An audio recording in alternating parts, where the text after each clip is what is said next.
Olá, boa tarde. Eu sou Mara Bernardes e o programa Mara Descomplica está começando. Agora, exatamente 12 horas. Estou em São Paulo, o clima está bastante gostoso, não está muito calor, mas está um pouquinho de frio. Estou olhando aqui a janela para falar com vocês. E hoje a gente vai falar de um assunto que arrepia um pouco a gente, mas eu e o professor Pilão prometemos que não vamos falar nenhuma palavra difícil, tá? Hoje o meu convidado, muita honra em recebê-lo, professor Pilão, professor Nivaldo Pilão, administrador, doutor em engenharia de produção pela USP, mestre em administração pela FGV, com 35 anos de experiência. Eu nem vou falar todos os títulos, senão a gente vai ficar o programa todo aqui. Professor, muito obrigada por ter aceito o nosso convite. Imagina, quem agradece sou eu, Mara. Tudo bem com você? Bem, obrigada. Então, deixa eu lhe contar que aqui onde eu estou, em São Paulo, nós estamos com 21 graus. E também está um dia lindo, muito bonito, um sol aberto, um clima gostoso. Muito bom Também de achei. trabalhar. É Muito bom de verdade. Eu fico trabalhar. olhando aqui da minha casa e eu vejo a roda gigante do Você Parque está Vila pertinho Lobos. do Vila Lobos, então? Tá. E é uma vista bem bonita aqui. Eu estou mais para a Zona Sul, eu estou em Moema. Legal. Pessoal, quero agradecer a audiência. São Paulo, Santo André, Santos, Porto Alegre, Brasília, New Jersey, Estados Unidos, Belo Horizonte, Minas Gerais. Muito obrigada por estarem conosco.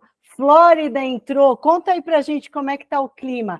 Antes da gente começar, eu quero dizer que se você quiser fazer uma pergunta, algum comentário, ou faça pelo site da rádio, ou pelo WhatsApp 31 98308 5976. A gente está esperando, tá?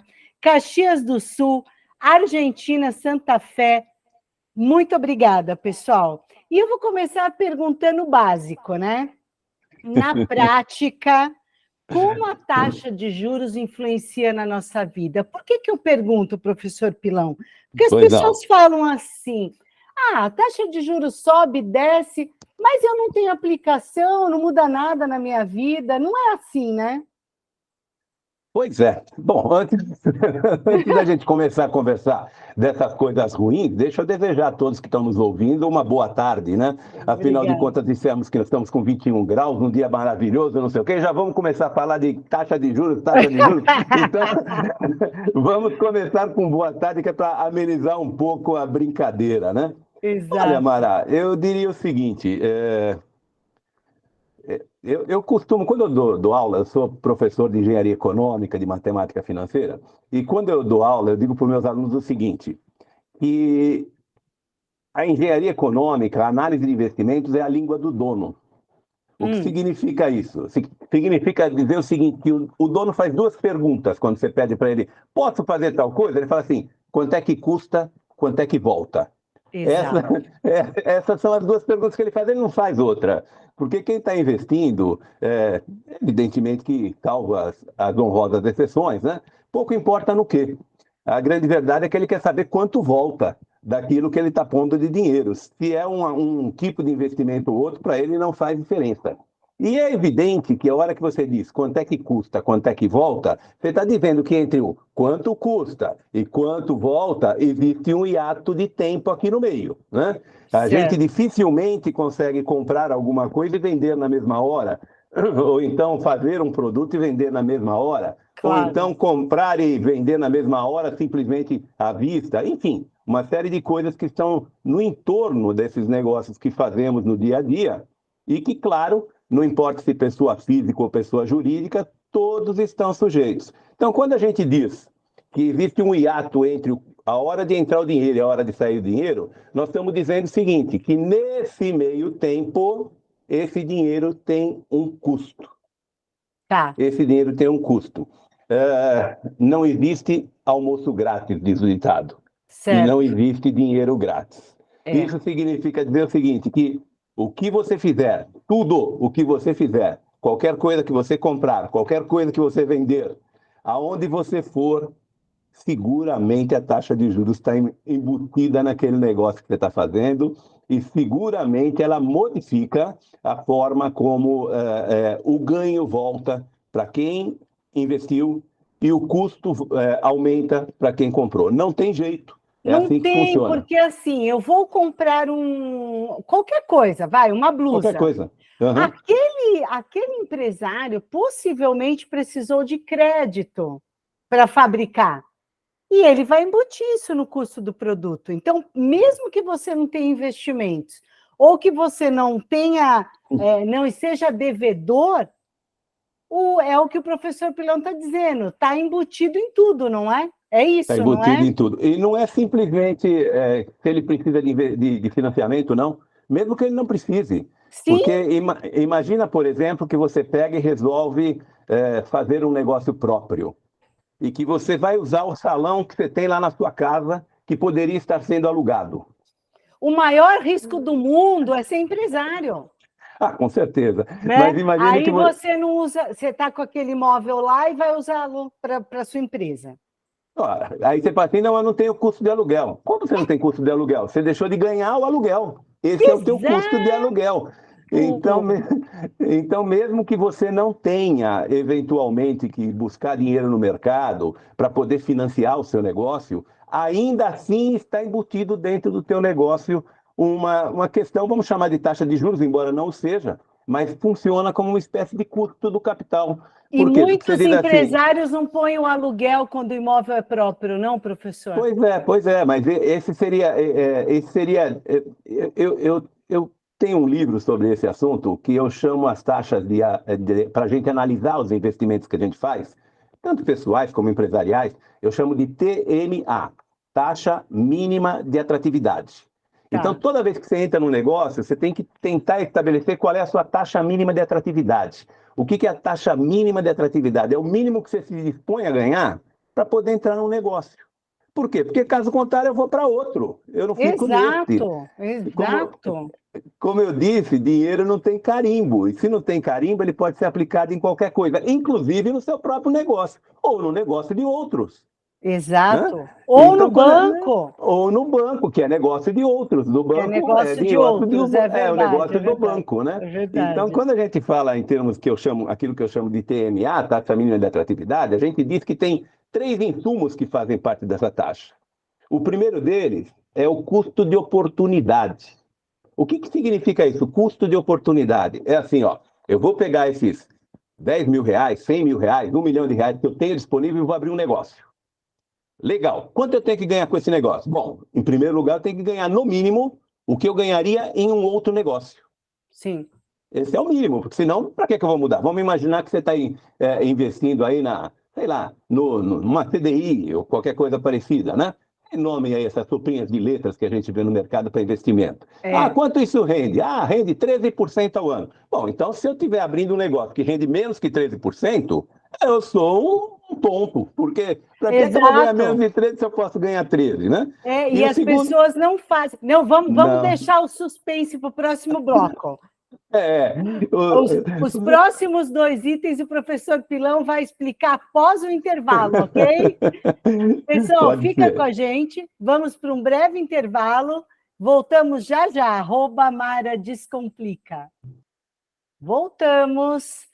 E eu quero mandar um forte abraço para você de Canoas e São Borja, do Rio Grande do Sul, Paulista, Pernambuco, Nova Lima, Viçosa, Santa Luzia, Minas, Guarulhos e São João da Boa Vista, São Paulo, Várzea Grande, Minas, Nuremberg, Alemanha, Piracuruca, Piauí. Muito obrigada a todos vocês que estão conosco. E eu queria pedir para o professor explicar as outras dois pilares que a gente precisa entender para o investimento. Eu explico sim, mas antes deixa eu te dizer que nós estamos viajando muito, não é?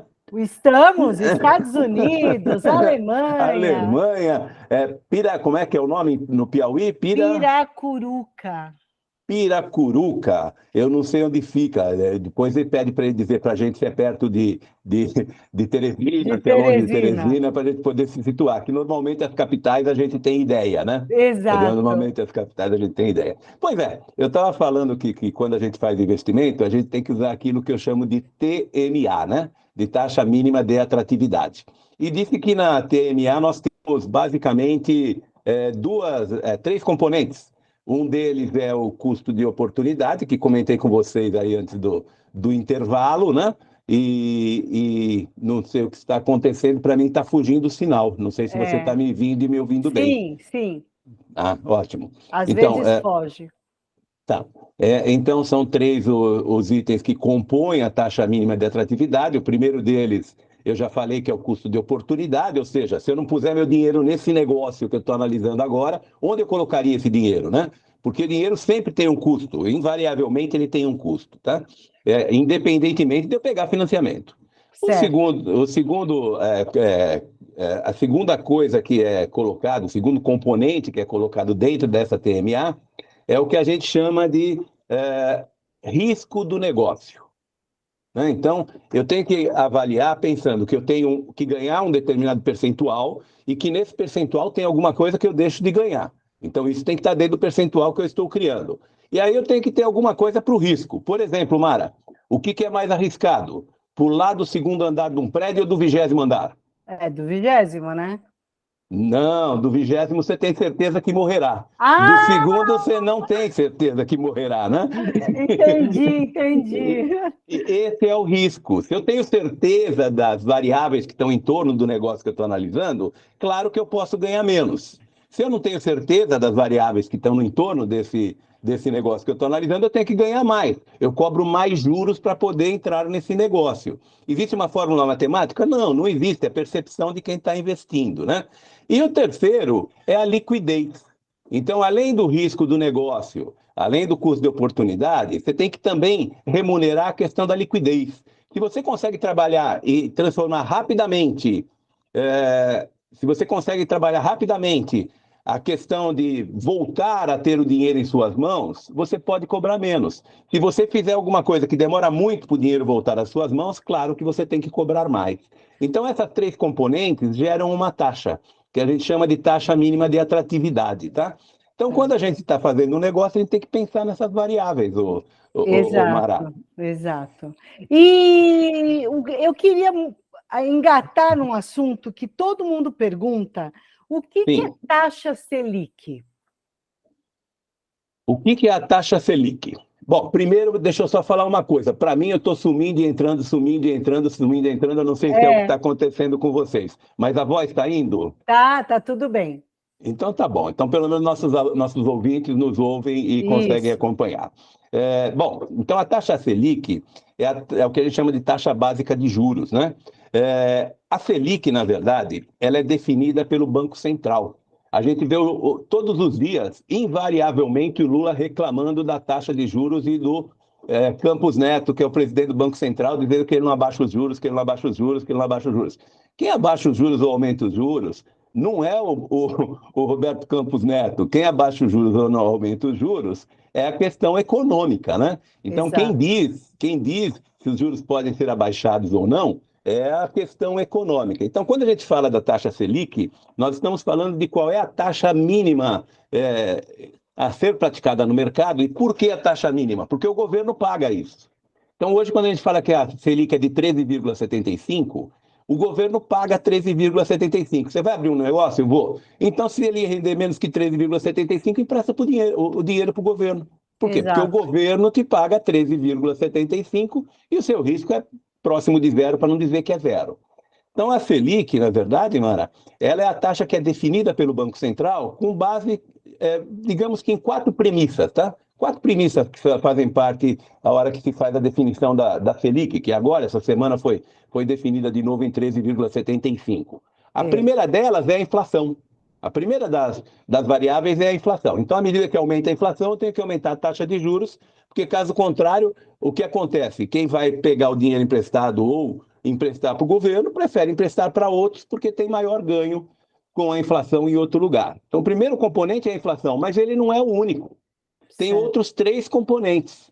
E os outros três componentes são a atividade econômica.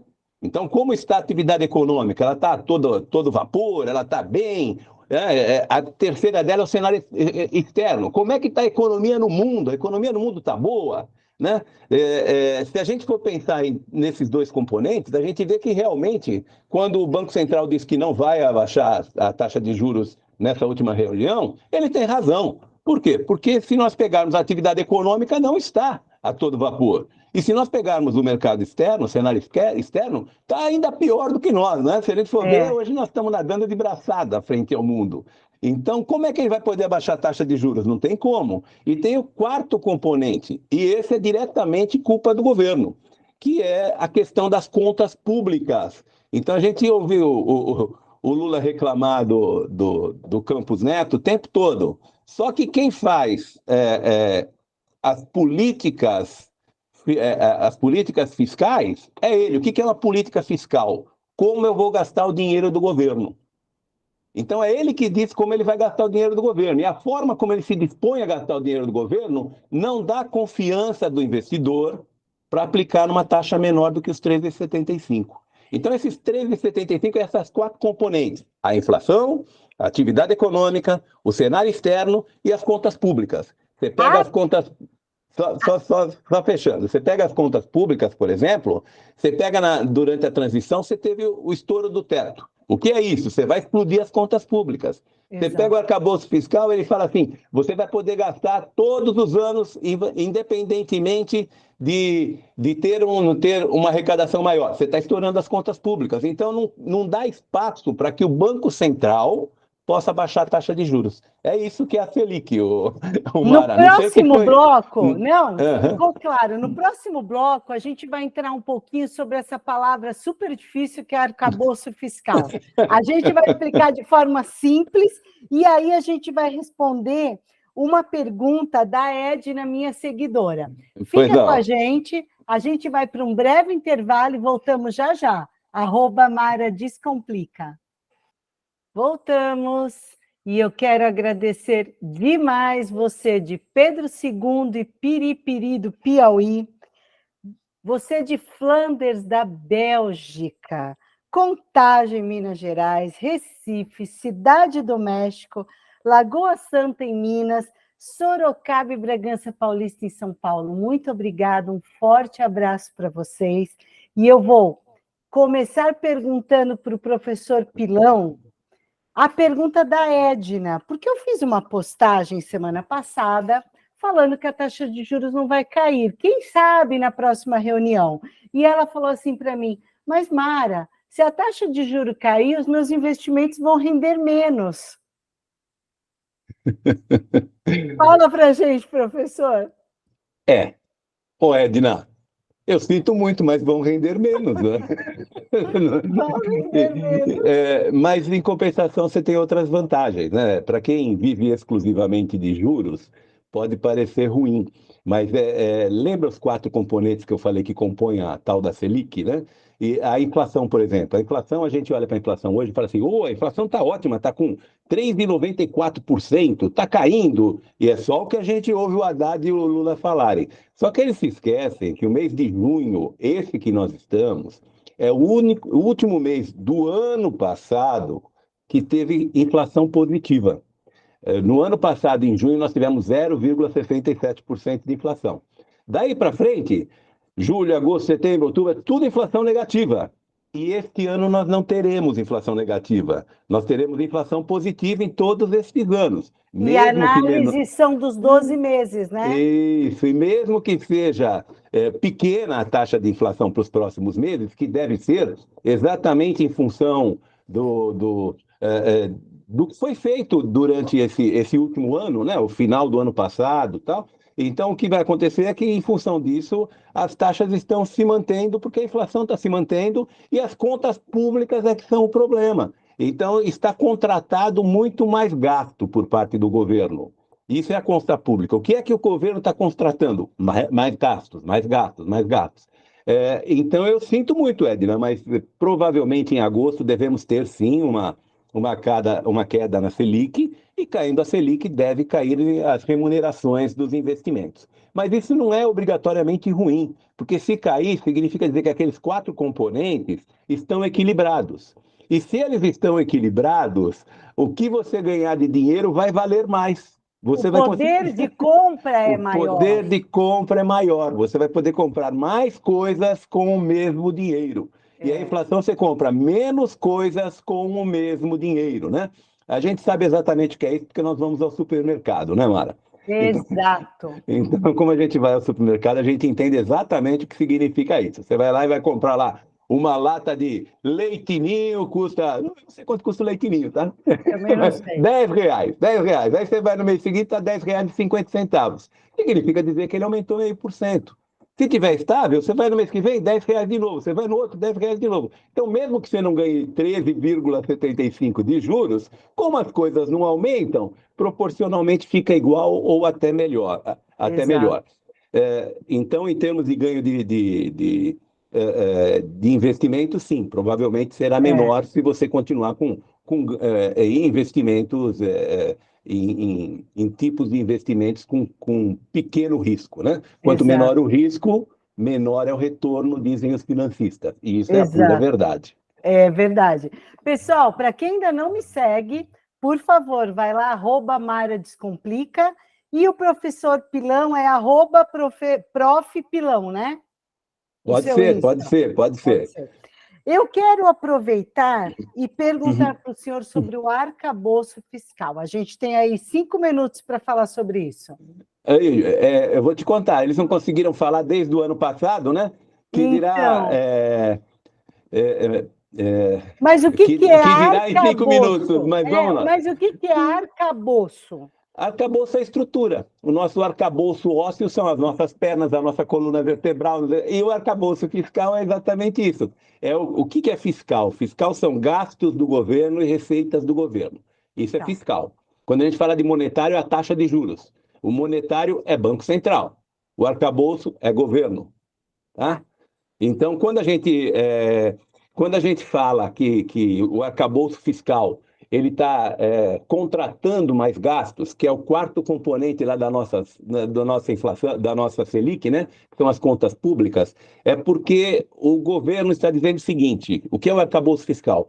Como é que eu vou fazer para controlar as contas públicas? Antes do Lula, a gente tinha o tal do teto do gasto. Lembra do teto de gastos? Sim, sim. E o teto de gastos. Não pode estourar o teto de gastos, que se você é governante, estourar o teto de gastos, você é sujeito a impeachment, como foi a Dilma. E é o que eu falo para os meus clientes, meus Com mentorados. certeza. Olha o seu teto de gastos, não Olha o seu gaste teto mais de do que gastos. Não ganha. gasta. Exatamente, está perfeito, né? E o que o governo fez? O governo pegou e falou assim: não, não quero mais teto de gastos. Por quê? Porque eu quero gastar mais. Ora, a Mara já explicou para vocês. Se você gastar mais, o que vai acontecer, Mara? Vai Falta ficar dinheiro. devendo, falta Vai dinheiro. ficar dinheiro. Vai faltar dinheiro, vai ficar devendo, vai ter que buscar dinheiro no mercado. Como é que você busca dinheiro no mercado? Você governo, através da Selic. Pagando Então, a juros. Selic é quanto o governo paga pelo seu dinheiro, pelo meu dinheiro, pelo dinheiro da Mara, pelo dinheiro dos bancos. É quanto ele paga. Ele paga 13,75 hoje. Então, quando você fala do arcabouço fiscal, o Lula diz assim: ó, esse vai ser a nossa forma de gasto. Então, ele estabeleceu que o mínimo que ele vai subir o mínimo que ele vai subir o gasto todos os anos é 0,6%. Então, já sabemos que este ano nós vamos ter um gasto 0,6% maior do que o ano passado. Esse é o mínimo. Tá?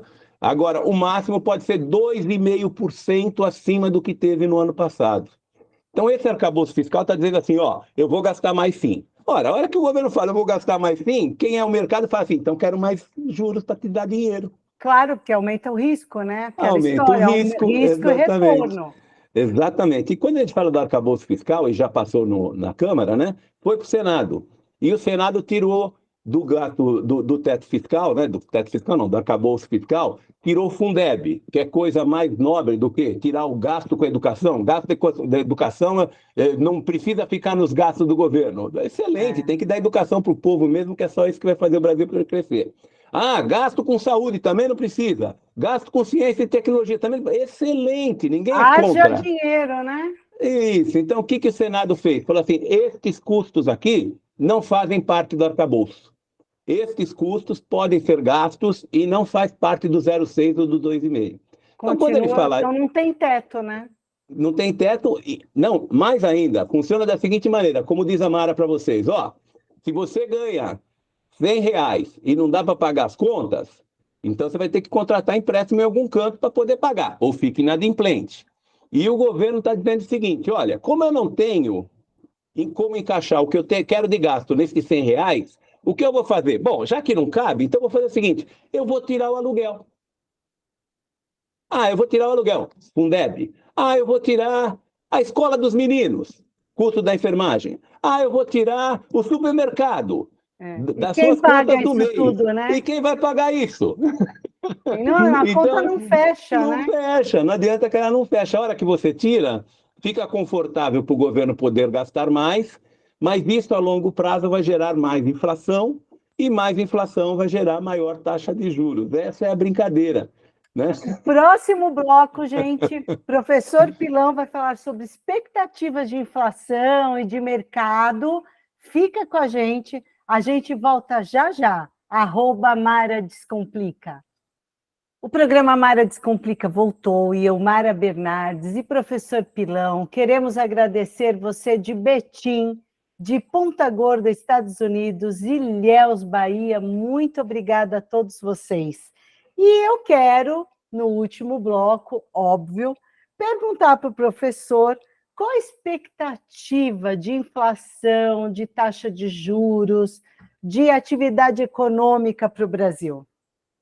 Um Eu sei pouquinho, que você Mara. não tem bola de cristal, mas Eu já ia eu tenho uma aqui assim, ó, eu já ia começar a passar a mão para ver se sobe alguma coisa aqui desses dados para a gente poder dizer.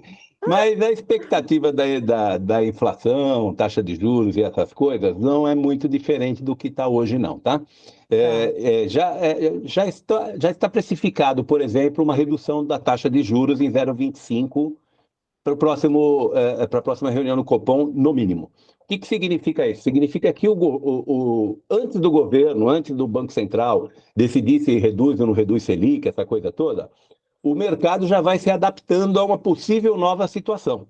Então, isso a gente chama de precificação. Então, o mercado vai precificando o que pode acontecer. Então, o mercado já tinha precificado que teria queda agora. Isso significa dizer que não vai mudar até a próxima reunião o que a gente tem de juros hoje, porque já está precificado uma queda. E tá. provavelmente no próxima reunião de Copom a gente deve ter, sim, uma redução da queda de 0,25 ou qualquer coisa parecida. Então, se a gente for pensar em termos de janeiro de 2024, só para ter uma ideia aí de um horizonte de 6 meses, o mercado está precificando a taxa de juros em 13,1%. Nossa, então essa coisa de que a taxa Selic vai estar em 12 no final do ano não Não é o existe que o mais. mercado. Não é que não existe mais, é que não é o que o mercado acredita. Tá, Ela poderá estar, mas no mercado. Porque a Selic, em última instância, é o que a gente chama de depósito interbancários ou interfinanceiros, tá? A Selic, em certo. última instância, é isso. É assim, ó. Todos os bancos, aqueles que não sabem, que estão nos ouvindo e não sabem como funciona, todos os bancos, no final do dia, Amará, tem que bater a zero. Não pode faltar aluguel para pagar, não pode faltar conta de luz para pagar, tem que estar tudo pago. No Não final é do mês, nós não temos. governo, né? Isso, no final do mês nós temos que estar tudo a zero. Os bancos também têm que estar tudo a zero. Então, quando eles não têm dinheiro suficiente para zerar as contas, eles pegam dos outros. E isso é o que a gente chama de Selic Over. E a Selic Over está em 13,01. Eles estão contratando para janeiro 13,01 de taxa. Então, isso significa dizer que o mercado não acredita que esteja muito mais baixo do que 12,75, 12,5, por aí. Tá. Mas também estamos fazendo um exercício de futurologia, né? Mas É. deixa eu só fazer uma observação que eu fiquei pensando durante o intervalo, que eu falei que as taxas de inflação eram negativas no ano passado. Pode ser que as pessoas não se lembrem mais, não se recordem.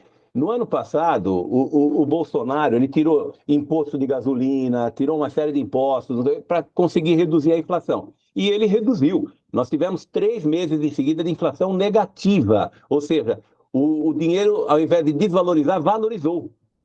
Uma de 0,68, uma de 0,36, uma de 0,29, tudo negativo, tudo negativo. E agora vem positivo, positivo, positivo no lugar de negativo. Então a taxa de inflação sobe. Então eu acredito que a inflação deve fechar o ano em torno de 5,5%, entre 5% e 6%, é o que deve acontecer. Hoje ela está em 3,94%, está todo mundo festejando e o governo soltando rojões. Só que está em 3,94 não é por causa desse governo, é por causa do governo anterior. O deste governo deve chegar a alguma coisa como 5, alguma coisa como 5,5, tá? Porque para quem não sabe, é o que eu falei no outro bloco, a inflação é dos últimos 12 meses. Então, se ela Isso, foi exatamente. negativa numa parte, claro que hoje ela vai estar menor. Exatamente. E a hora que chega o próximo é positivo. Então sai um negativo, entra um positivo. Sai um negativo, entra um positivo. Então a taxa tende a ir subindo. Então é isso que ocorre.